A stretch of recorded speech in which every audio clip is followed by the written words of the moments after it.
السلام علیکم ورحمۃ اللہ وبرکاتہ۔ عزیز طلبہ، جامع سے بخاری کتاب المغازی میں آج باب نمبر 54 کا درس ہوگا، جس کا تعلق غزوہ حنین سے ہے۔ یہ غزوہ فتح مکہ کے بعد ایک کے بعد دیگرے غزوہ حنین پیش آیا۔ غزوہ حنین اور غزوہ طائف، غزوہ اوطاس، یہ سب پیش آئے۔ اصل میں ایسا ہے کہ غزوہ فتح مکہ کے بعد عرب کے بیشتر قبائل نے ہتھیار ڈال دیے اور جوق در جوق لوگ اسلام میں داخل ہونے لگے، تو مکہ کی فتح ایک اچانک واقعہ تھا جس پہ عرب کے لوگ حیران رہ گئے، اور بیشتر قبائل میں اتنی ہمت نہ تھی کہ اس ناگہانی واقعہ کو دور کر سکیں وہ۔ اس لیے بعض متکبر اور سرکش قبائل کو چھوڑ کر بقیہ تمام قبیلوں نے سپر ڈال دی۔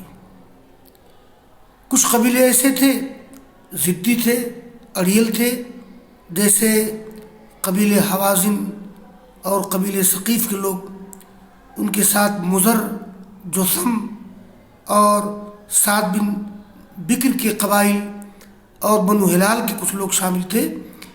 ان سب قبیلوں کا تعلق ان سب قبیلوں کو اپنی عزت نفس اور خودی کے خلاف معلوم ہو رہی تھی کہ مسلمانوں کے سامنے ہتھیار ڈال دیں۔ اس لیے ان لوگوں نے اکٹھا ہو کر کے رسول اللہ صلی اللہ علیہ وسلم کا اور یہ مقابلہ کرنے کے لیے سوچا۔ چنانچہ دشمن روانہ ہوئے اور یہ اوطاس میں ان لوگوں نے پڑاؤ ڈالا۔ تو ادھر یہ دشمنوں نے بھی اپنے جاسوس چھوڑے تھے اور رسول اللہ صلی اللہ علیہ وسلم نے اپنے جاسوس چھوڑے تھے، تو اس طرح سے ایک دوسرے کے جاسوس باہم خبر دیتے رہے، اور بعد میں رسول اللہ صلی اللہ علیہ وسلم پھر مکہ سے حنین کو روانہ ہوئے 6 شوال کو۔ اس کی تفصیلات اور تو شروع میں یہ مقام حنین پہ مقابلہ ہوا، اور ان قبائل نے اتنی تیر اندازی کی کہ مسلمانوں میں بھگدڑ مچ گئی۔ تو قرآن کریم میں بھی ذکر ہے غزوہ حنین کا، اور امام بخاری رحمہ اللہ نے مختلف احادیث ذکر کیے ہیں غزوہ حنین کے بارے میں، تو میں جستہ جستہ ان چیزوں کو بتا رہا ہوں۔ دیکھیے، باب قول اللہ تعالی وَيَوْمَ حُنَيْنٍ إِذْ أَعْجَبَتْكُمْ كَثْرَتُكُمْ فَلَمْ تُغْنِ عَنْكُمْ شَيْئًا وَضَاقَتْ عَلَيْكُمُ الْأَرْضُ بِمَا رَحُبَتْ ثُمَّ وَلَّيْتُمْ مُدْبِرِينَ ثُمَّ أَنزَلَ اللَّهُ سَكِينَتَهُ۔ یہ سورۃ توبہ کی آیت نمبر 225 ہے۔ اس میں اللہ تعالیٰ نے غزوہ حنین کا ذکر کیا ہے۔ میں اس آیت کریمہ کو طلبہ کے سامنے پڑھ دیتا ہوں۔ آیت نمبر 225۔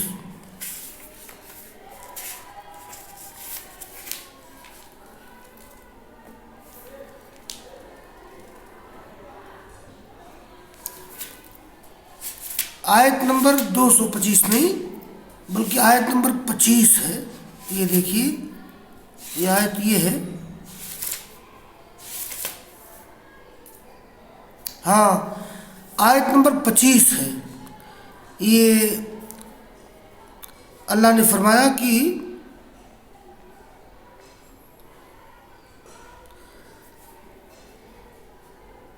لقد نصرکم اللہ فی مواطن کثیرہ ویوم حنین اذ اعجبتکم کثرتکم فلم تغن عنکم شیئا وضاقت علیکم الارض بما رحبت ثم ولیتم مدبرین ثم انزل اللہ سکینتہ علی رسولہ وعلی المؤمنین وانزل جنودا لم تروها وعذب الذین کفروا وذالک جزاء الکافرین ثم یتوب اللہ من بعد ذالک علی من یشاء واللہ غفور الرحیم۔ تو امام بخاری نے یہ آیت نمبر 25، 26، 27 یہ اختصار کر دیا ہے۔ تو ترجمہ یہ ہو جائے گا کہ اللہ نے تم لوگوں کی مدد کی، اللہ نے تم لوگوں کی مدد کی بہت سی جگہوں میں، اور حنین کے دن جب یہ تم لوگوں کو تمہاری کثرت نے غرور میں یہ کبر میں ڈال دیا، لیکن تمہاری کثرت نے تم کو فائدہ نہیں پہنچایا کچھ بھی، اور تمہارے لیے زمین تنگ ہو گئی کشادہ ہونے کے باوجود، پھر تم پیٹ پھیر کر بھاگ گئے۔ غزوہ حنین میں ایسا ہوا تھا کہ بہت سے صحابہ کرام نے میدان چھوڑ دیا تھا، لیکن رسول اللہ صلی اللہ علیہ وسلم نے اور بہت سے جانثار ساتھیوں نے میدان نہیں چھوڑا تھا۔ پھر اللہ تعالیٰ نے اپنا سکون نازل کیا رسول پر اور مومنین پر، اور ایسی فوج اتاری جن کو تم لوگوں نے نہیں دیکھا۔ اللہ تعالیٰ نے عذاب دیا ان لوگوں کو جن لوگوں نے کفر کیا، اور یہی کافروں کو بدلہ ہوتا ہے۔ ثم یتوب اللہ من بعد ذالک علی من یشاء، پھر اللہ تعالیٰ اس کے بعد جس کی توبہ چاہتا ہے قبول کرتا ہے۔ اللہ تعالیٰ معاف کرنے والا مہربان ہے۔ تو یہ امام بخاری نے 3 آیتوں کو سمیٹ دیا ہے، آیت نمبر 25، آیت نمبر 26، آیت نمبر 27۔ تو اس آیت کریمہ میں اللہ تعالیٰ نے بڑی اختصار کے ساتھ غزوہ حنین کا ذکر کیا ہے اور اس پر تبصرہ کیا ہے۔ میں طلبہ کو بتا دوں کہ غزوہ حنین کے موقع پر مسلمان فوج کی تعداد 12,000 تھی، اور ان کے مقابلے میں جیسا کہ ذکر کیا میں نے ابھی، یہ قبیلے حوازن اور ثقیف وغیرہ کے لوگ تھے، اور یہ رسول اللہ صلی اللہ علیہ وسلم نکلے تھے حنین کے لیے یہ 6 شوال کو، یعنی غزوہ فتح مکہ کے بعد 6 شوال کو نکلے تھے۔ اور کچھ لوگوں نے کہا ہے کہ یہ ماہ رمضان میں 2 دن باقی رہ گئے تھے، اب نکلے تھے تو 6 شوال کو۔ اس غزوے کا سبب جیسا کہ میں نے ذکر کیا کہ مالک بن عوف نظری نے بہت سے قبائل کو اکٹھا کیا، حوازن کو، قبیلے ثقیف کو۔ میں نے بھی بتایا کہ فتح مکہ کے بعد اکثر قبیلوں نے ہتھیار ڈال دیے، لیکن یہ قبیلے حوازن، قبیلے ثقیف وغیرہ کے لوگ وہ آگے اپنی انا میں کہ ہم ہتھیار نہیں ڈالیں گے، اور ان لوگوں نے رسول اللہ صلی اللہ علیہ وسلم سے مقابلے کا ارادہ کیا۔ تو رسول اللہ صلی اللہ علیہ وسلم کو خبر ملی کہ وہ لوگ مسلمانوں کے خلاف اکٹھا ہو رہے ہیں، چنانچہ وہ لوگ آپ کے دشمن حوازن اور ثقیف حنین میں اترے، اللہ کے رسول سے قتال کرنا چاہتے تھے۔ تو ایک شخص آیا اور اللہ کے رسول سے کہا کہ میں ابھی وہاں سے آیا ہوں، تو بہت سی عورتیں ہیں، بہت سے اونٹ ہیں، بہت سی بکریاں ہیں، سب اکٹھا ہیں مقام حنین میں۔ تو اللہ کے رسول مسکرائے، آپ نے کہا کہ تلک غنیمت المسلمین انشاءاللہ، یعنی یہ وہ ساری چیزیں مسلمانوں کو مال غنیمت میں ملے گی۔ تو غزوہ حنین میں شروع میں بھگدڑ مچ گئی تھی، اس لیے کہ مسلمانوں کی فوج پہنچی تو، اور مسلمانوں کی تعداد بہت زیادہ تھی۔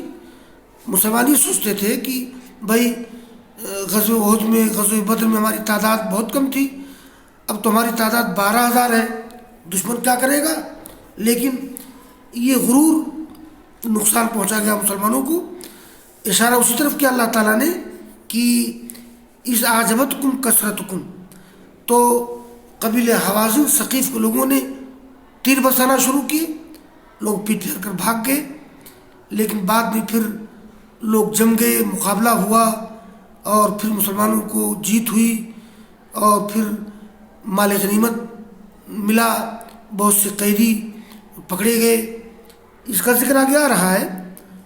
تو دیکھیے یہ امام بخاری رحمہ اللہ نے مختلف احادیث میں غزوہ حنین کے تعلق سے بہت سی باتیں ذکر کی ہیں۔ دیکھیے قال الامام بخاری رحمہ اللہ حدثنا محمد بن عبداللہ بن نمیر قال حدثنا یزید بن ہارون قال اخبرنا اسماعیل قال رأيت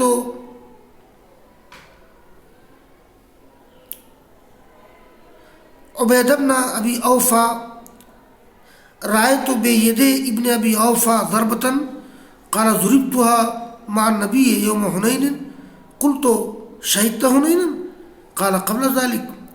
یہ اسماعیل کہتے ہیں کہ میں نے ابن ابی اوفا کے ہاتھ میں رأيت بید ابن ابی اوفا، میں نے ابن اوفا کے ہاتھ میں تلوار کا زخم دیکھا۔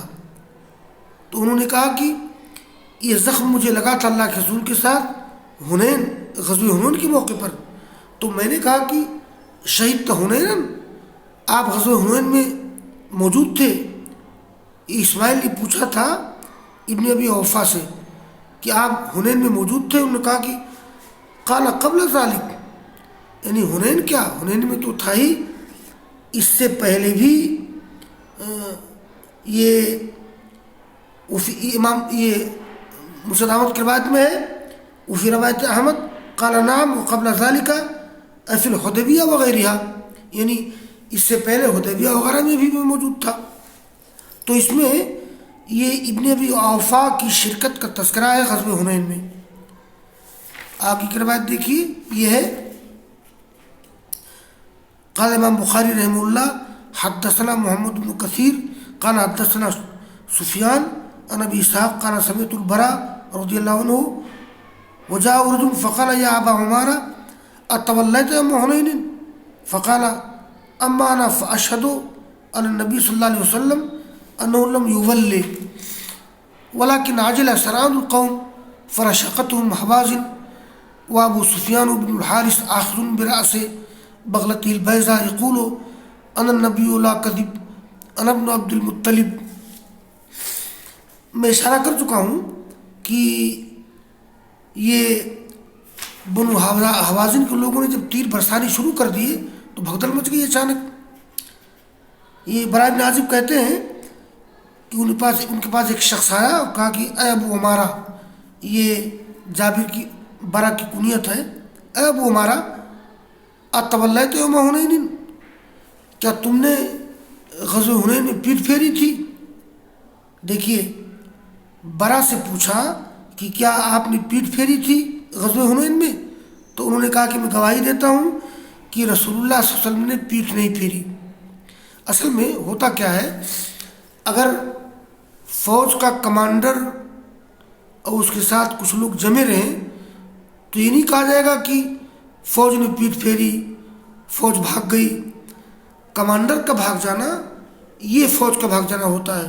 اس لیے برا بن عازب نے کہا کہ اے ابو عمارہ، یہ میں نے سنا برا سے کہ ان کے پاس ایک شخص آیا، کہا ابو عمارہ اتولیت یوم حنین، کہا کہ میں گواہی دیتا ہوں اللہ کے رسول کے بارے میں کہ آپ نے پیٹ نہیں پھیری۔ ولیکن عجل سرعان القوم، لیکن قوم کے جلد باز لوگوں نے جلدی کی تھی۔ فرشقتهم حوازن، تو حوازن کے لوگوں نے ان کو تیر سے مارا۔ یہ رشقہ یرشق رشقن، تیر سے مارنا۔ یہ یہاں طلبہ کو بتا دوں میں کہ رسول اللہ صلی اللہ علیہ وسلم اور تقریباً 100 مجاہدین ثابت قدم رہے۔ آپ نے آواز دی، بعد میں سب واپس آ گئے، جم کر جہاد کیا، اللہ تعالیٰ نے فتح عطا فرمائی، 6000 کافر قید کیے گئے، بہت سے اور مال غنیمت ملا، بعد میں قیدی چھوڑ دیے گئے، بہت سے سردار مسلمان ہو گئے۔ تو فرشقتهم حوازن، ان لوگوں کو قبیلہ حوازن کے لوگوں نے تیر سے مارا، اور ابو سفیان بن حارث رضی اللہ تعالیٰ عنہ جو مسلمان ہوئے تھے فتح مکہ کے موقع پر، وہ رسول اللہ صلی اللہ علیہ وسلم کے خچر کی لگام پکڑے ہوئے تھے۔ آخذ برأس بغلته البیضاء، آپ کے سفید خچر کا سرا پکڑے ہوئے تھے. کیا کہہ رہے تھے اللہ کے رسول؟ انا نبی لا کذب انا ابن عبد المطلب. اور آگے کی روایت ہے قال امام بخاری رحمہ اللہ حدثنا ابو الولید قال حدثنا شعبہ عن ابی اسحاق قیل للبراء وانا اسمع اولیتم عن النبی یوم حنین فقال اما النبی فلا كانوا رماة فقال النبی انا النبی لا کذب انا ابن عبد المطلب. ابو اسحاق کہتے ہیں کہ برائے ابن عازب سے کہا گیا اور میں سن رہا تھا کہ کیا تم لوگوں نے اللہ کے رسول کے ساتھ پیٹھ پھیری تھی غزوہ حنین میں؟ تو کہا کہ لیکن رہا معاملہ رسول اللہ صلی اللہ علیہ وسلم کا فلا، آپ نے پیٹھ نہیں پھیرا تھا. جیسا کہ میں نے ذکر کیا کہ رسول اللہ صلی اللہ علیہ وسلم اور تقریباً 100 مجاہدین ثابت قدم رہے، اور کانو رماتن یعنی حوازن کے لوگ بڑے تیر انداز تھے، تو تیر اندازی کی ان لوگوں نے. تو اللہ کے رسول جم گئے اور کہا کہ انا نبی اللہ کذب انا ابن عبد المطلب، میں سچا نبی ہوں، میں عبد المطلب کا لڑکا ہوں، کیونکہ عبد المطلب آپ کے دادا تھے. اور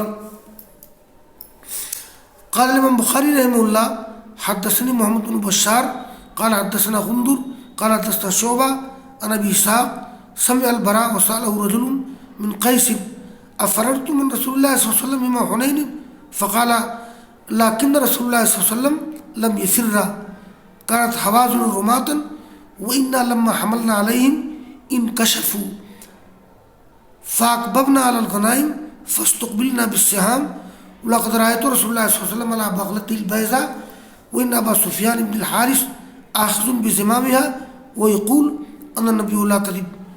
یہ گزشتہ روایت کی تھوڑی تفصیل ہے کہ ابو اسحاق کہتے ہیں انہوں نے برا کو سنا کہ ان سے ایک آدمی نے پوچھا یہ قبیلے قیس میں سے کہ کیا تم لوگ اللہ کے رسول سے بھاگ گئے تھے انہیں ان کے دن؟ تو کہا کہ لیکن رسول اللہ صلی اللہ علیہ وسلم نہیں بھاگے تھے. میں نے بتایا نا کہ فوجی کمانڈر کا بھاگنا یہ فوج کا بھاگنا ہوتا ہے. اگر فوجی کمانڈر نہ بھاگے، اگر کچھ فوج کے لوگ بھاگ بھی جائیں، یہ نہیں بولا جائے گا کہ فوج کے لوگ بھاگ گئے تھے. ہاں، تو کہا کہ لیکن اللہ کے رسول نہیں بھاگے تھے. اللہ کے رسول اور تقریباً 100 مجاہدین ثابت قدم رہے، اور قبیلے حوازن کے لوگ تیر انداز تھے، اور جب ہم نے ان پر حملہ کیا انکشفوا وہ شکست کھا گئے. فاکببنا علی الغنائم جب وہ لوگ شکست کھا گئے تو ہم لوگ متوجہ ہو گئے اموال غنیمت پر. مطلب غزوہ حنین کے شروع راؤنڈ میں جب وہ لوگ دشمن شکست کھا گیا تو لوگ مال غنیمت لوٹنے اکٹھا کرنے لگے. تو بڑا کہتے ہیں فاستقبلنا بالسہام، تو ہمارا سابقہ تیروں سے پڑ گیا. اس کے بعد بنو حوازن کے لوگوں نے تیر اندازی کی اور تب بھگدڑ مچ گئی تھی. اور میں نے دیکھا اللہ کے رسول کو آپ کے سفید خچر پر وہ ان ابو سفیان بن حارث اس کی لگام پکڑے ہوئے تھے اور کیا کہہ رہے تھے انا نبی لا کذب. تو یہ کچھ تھوڑی سی تفصیلات غزوہ حنین کی آ گئی ہیں، اور انشاءاللہ مزید تذکرہ آگے کی حدیث میں آئے گا. وآخر دعوانا ان الحمد للہ رب العالمین.